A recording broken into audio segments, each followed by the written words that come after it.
So here we are again with another Q&A session. Barbara's going to lead with the questions that come in from my website as inquiries.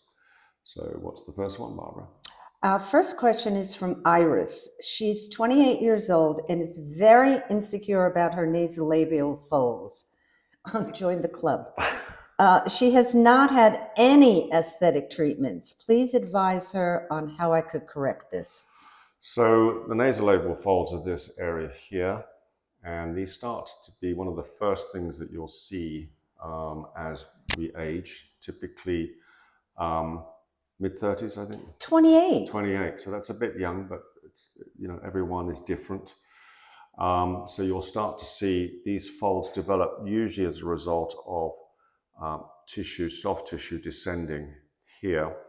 So the way to treat that is really to try and give lift by using small amounts of filler at the deep plane underneath the muscle to leverage up lift.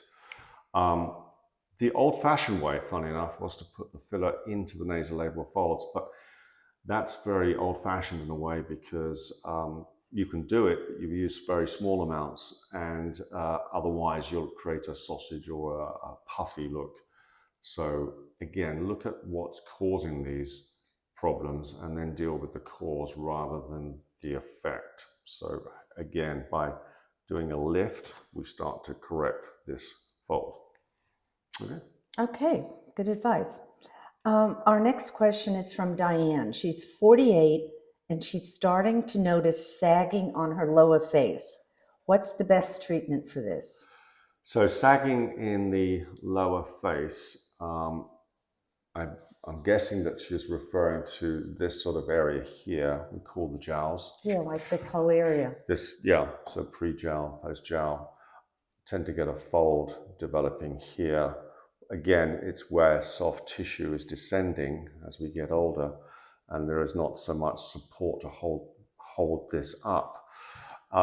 So the approach is to look at what is the cause. So really we're looking to lift, ideally lift, by doing some mid-face fillers, but small amounts. Again, it's all about lift, not volume in the face, because we're trying to address the cause of these effects. So we're looking to lift here. Sometimes you can also use a very fine filler in a different technique, like a fan on top of the muscle to stop muscles pulling things down. So again, you can use it in this area here to combine with this lifting effect as well. If there is loose skin around here as well, this sort of thing going on, then we can use a different type of filler, which has the benefit of addressing that by producing more elasticity of the skin. We use something called harmonica for that, and that usually lasts about 15, 18 months, so that's quite a good treatment as well, especially again if you're starting to lose a little bit of volume in this area, but particularly if you've got the loose skin. Well, your technique has always been to inject in strategic places. Yes, yeah. So it's all about it's the strategy. Not just lifting cheeks. You don't do that anymore. It's tiny injections in strategic places. Yeah, so you're at the same time as you're lifting, you're also trying to stop muscles pulling things down as well. So if you allow the lift to occur here, by stopping this muscle pulling down, of course, you get an enhanced lift at the same time. Okay. So yeah, small amounts of fillers, but in very strategic points, usually related to things like retaining ligaments as well. So.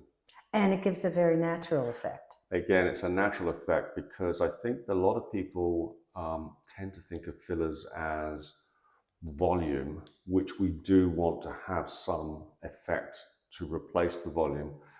But I really think these days it's really about lift more than volume. I totally agree. Yeah. Our next question is from Jill.